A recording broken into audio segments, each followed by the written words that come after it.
Andreas Münzer was born in 1964 in Pack, a small rural village in Austria, far from any kind of glamour or big opportunities.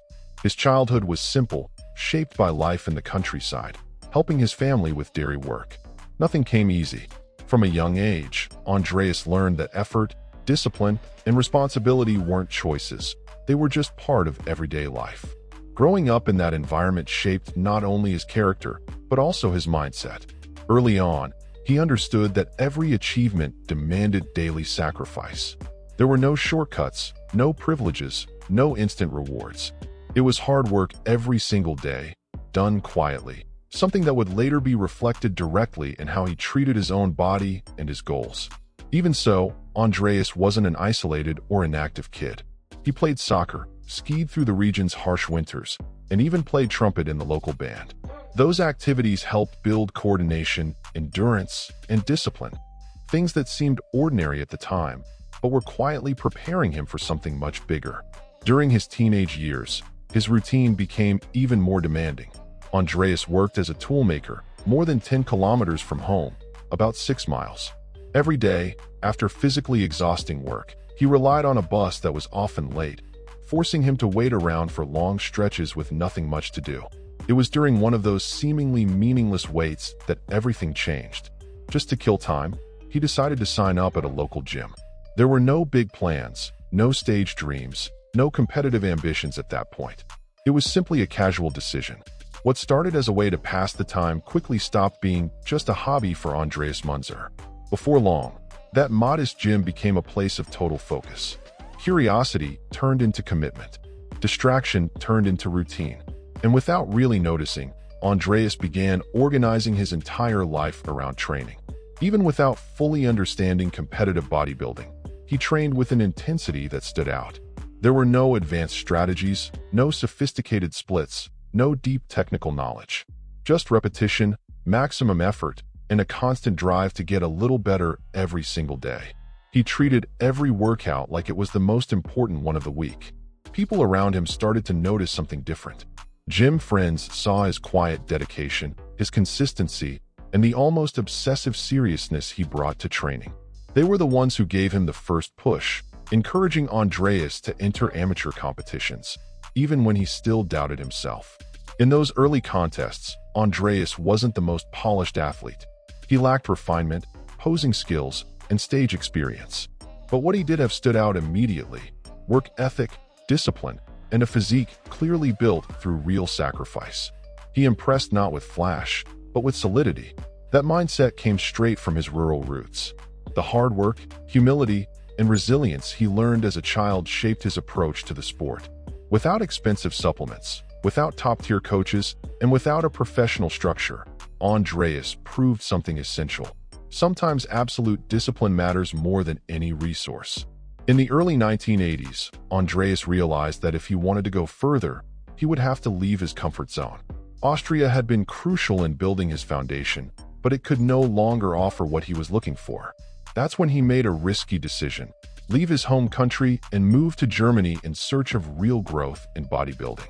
It was in this new setting that Andreas met Albert Busek, one of the most influential figures in European bodybuilding. Busek wasn't just the owner of one of the most respected gyms on the continent. He was also directly connected to the highest level of the sport. Stepping into that environment meant being tested every single day. Albert was known for his close connection to Arnold Schwarzenegger, the biggest icon in bodybuilding history. That turned the gym into something far beyond a regular training spot. It was a proving ground, a place where only the most committed could survive the intensity. The atmosphere there was brutal. There was no room for excuses, improvisation, or comfort. Everything revolved around total focus, extreme discipline, and constant pressure. Every workout was pushed to the limit, as if the next competition was always just around the corner. It was almost a military-style discipline applied to both body and mind. Andreas didn't just adapt, he fully committed. He began training obsessively, stayed ready at all times for photos, events, and competitions, and reshaped his entire life around professional bodybuilding. From the moment Andreas Münzer fully entered the competitive circuit, his progress was fast and consistent. In 1986, He placed 6th at the European Amateur Championships. It might not sound like a huge win, but for someone coming from a small rural village and still adapting to the professional scene, it was a clear sign that he was on the right path. Over the following years, Andreas kept climbing step by step. He earned 3rd place at the Amateur World Championships, proving he was no longer just a promising name, but an athlete truly on the rise. His physique became denser, sharper, and more impressive with every appearance, catching the attention of judges and officials alike. Then came 1989, the year everything changed. Andreas won the IFBB World Games, finally earning the long-awaited pro card. That moment marked his definitive transition into the elite level of bodybuilding. From that point on, he was no longer just a hopeful competitor. He was officially part of the group fighting for the biggest stages in the world. That same year, Andreas made his debut at the Mr. Olympia, the most prestigious competition in the sport.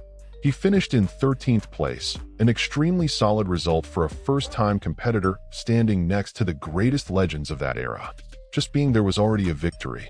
With that came respect, visibility, and a growing fan base fascinated by his unbelievable level of conditioning. When Andreas stepped on stage, it was immediately clear that the audience was witnessing something out of the ordinary. At 1.73 meters tall, about 5 feet 8 inches, and roughly 108 kilograms in contest shape, around 238 pounds, he looked far bigger than his actual height suggested. Every inch of his body demanded attention in an almost hypnotic way. His measurements impressed even seasoned veterans of the sport. Arms measuring around 21 inches, a chest close to 58 inches, and estimated body fat levels around 3%, something nearly incompatible with normal daily life. His physique didn't just look trained, it looked sculpted, as if every muscle had been carved by hand. What truly set him apart was his paper-thin skin, revealing deep muscle separations, visible striations, and an almost surreal level of vascularity. You could see individual muscle fibers working. Andreas took the idea of definition to a level that very few, if anyone, had ever reached before. Even without ever winning the Mr. Olympia, he became a true visual icon in bodybuilding. In a sport filled with massive physiques, Andreas stood out for something different. Extreme conditioning, refined symmetry, and an aesthetic that seemed unreal even by elite standards. That look landed him on the covers of the biggest bodybuilding magazines of the era and turned his image into a global reference. Athletes from all over the world began using Andreas as the blueprint for the perfect physique. Despite his almost intimidating appearance on stage, Andreas was the complete opposite of it. Away from the spotlight, he was known for being humble, polite, and incredibly approachable. Anyone who expected someone cold or distant instead met a simple, attentive, and respectful person. Andreas never placed himself above other athletes. On the contrary, it was common to see him helping newcomers backstage, offering honest advice, or casually talking with fans as if they were old friends. He avoided any kind of superstar attitude, something rare in an environment often driven by inflated egos and constant competition. That attitude earned him respect at every level of the sport. Judges, photographers, and fellow competitors admired him not only for his astonishing physique, but for the way he carried himself. Andreas was reliable, professional, and always treated everyone with dignity. Over time, that made him something even rarer than a great athlete, someone genuinely loved by the fans. To many people, they didn't just see muscles on stage, but an example of character, discipline, and a true commitment to bodybuilding. Because of that, his impact went far beyond trophies or placings. Andreas became a symbol of extreme dedication, someone who inspired not just because of how he looked, but because of how he lived bodybuilding. For Andreas, training wasn't part of the day, it was the entire day. He followed a ruthless routine 6 days a week, training twice a day, with no real room for rest. Every session was treated as critical, like he was always just days away from stepping on stage. Nothing was done on autopilot. Andreas had an absolute obsession with perfect execution. Every rep needed total control, maximum tension, and clear intent. There was no such thing as an average workout or a light day. In his mind, either the workout was extreme or it simply wasn't worth doing. One telling detail is that he believed his legs were a weak point. Instead of avoiding them, he did the exact opposite. He created brutal lower body routines, deep squats, lunges, leg extensions, and sets pushed straight into pain. Pain wasn't a warning sign to him, it was fuel. His diet followed the same extreme logic.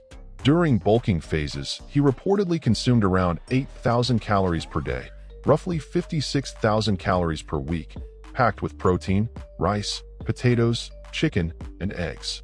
During cutting phases, he slashed intake down to about 2,000 calories a day, while keeping the same insane training volume. In the final days before competitions, things became even more dangerous.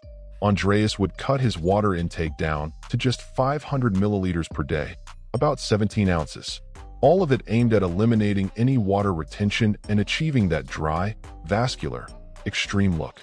Behind the flawless physique was a clear and conscious decision: achieving the perfect body at any cost. For him, absolute aesthetics weren't just a goal, they were an obligation.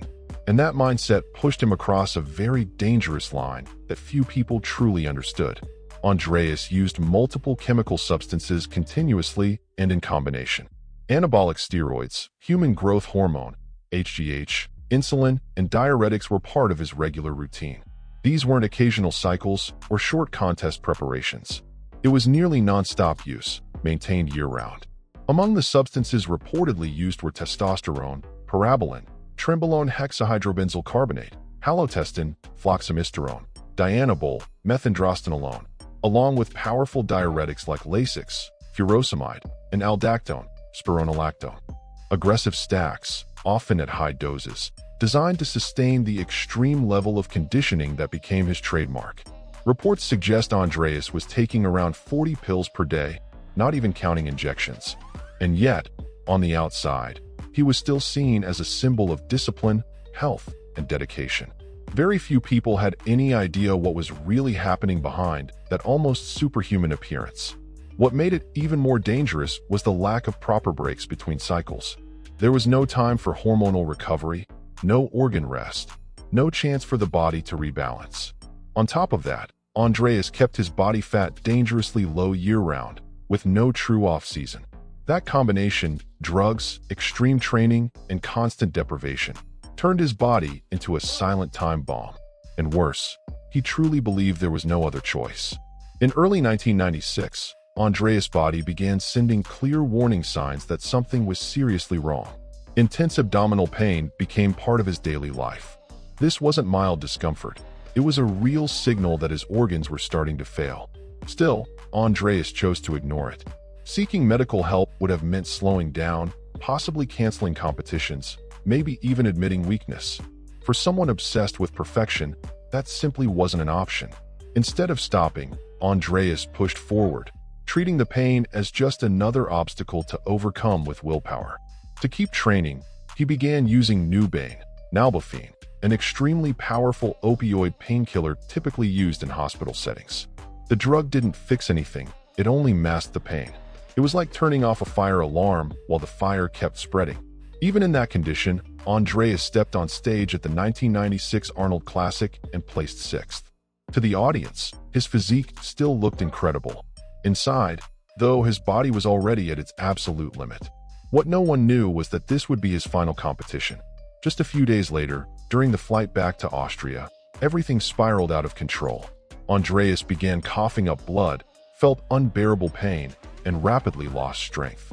An internal hemorrhage was underway, forcing the crew to make an emergency landing. The man known as the most defined bodybuilder in the world was now fighting for his life. And at that moment, there was no longer any way to hide the bill his body was finally demanding. On March 14, 1996, Andreas Münzer passed away at just 31 years old. The official cause was multiple organ failure. The news hit the bodybuilding world like a shockwave. The man who seemed unbreakable, the ultimate symbol of definition and bodily control, had lost the most basic battle of all, keeping his own body alive. What came next was even more disturbing. The autopsy revealed a devastating internal picture, completely incompatible with the image of health and perfection he projected on the outside. It became clear that the collapse hadn't been sudden. It had been building silently for years.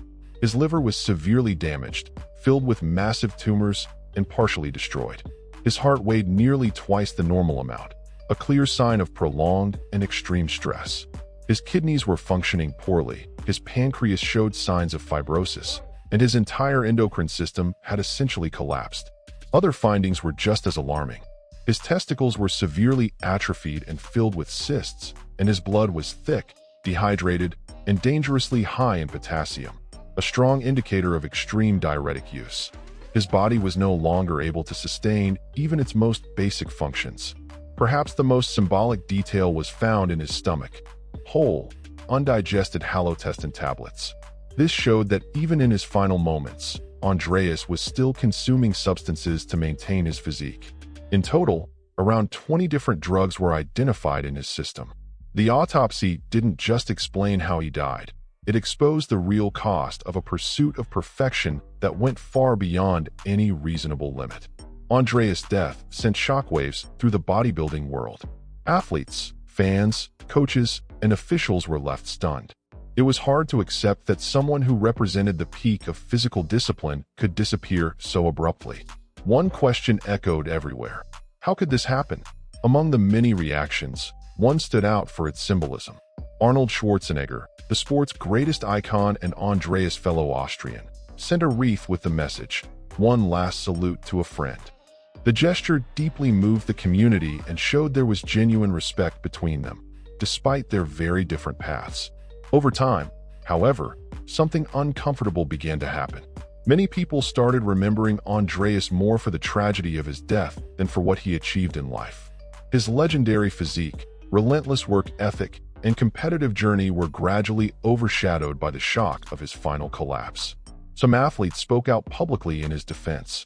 Nasser El-Sambadi stated that Andreas didn't use more substances than other competitors of that era. In his view, the real problem was the constant pressure, the exhausting schedule, and the complete lack of true rest periods imposed by the system surrounding the athlete. That statement pushed the discussion into much deeper territory. Responsibility, it seemed, wasn't just individual. It also belonged to managers, coaches, and a competitive model that demands perfection 24 hours a day. Even without ever winning a major title, Andreas Münzer left his mark on bodybuilding's biggest stage.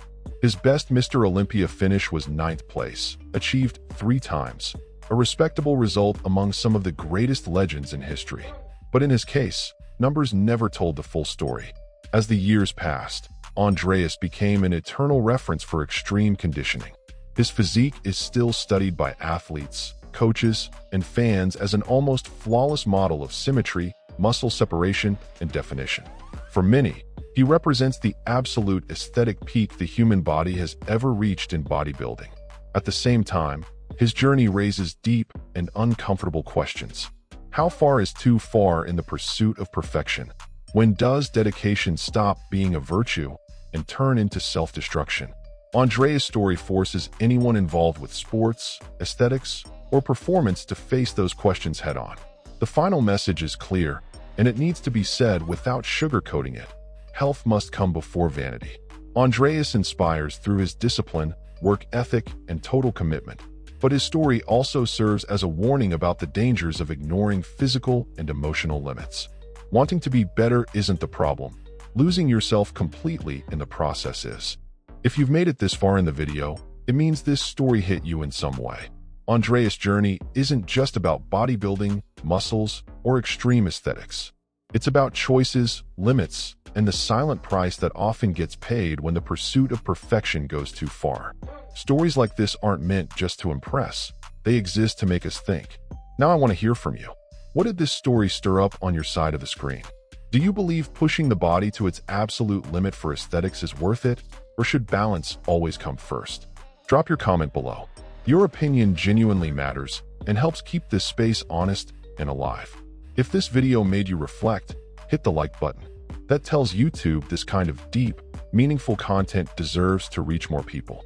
And if you're not subscribed yet, this is the perfect moment to subscribe and turn on notifications. There are many more powerful, real, and impactful stories coming your way.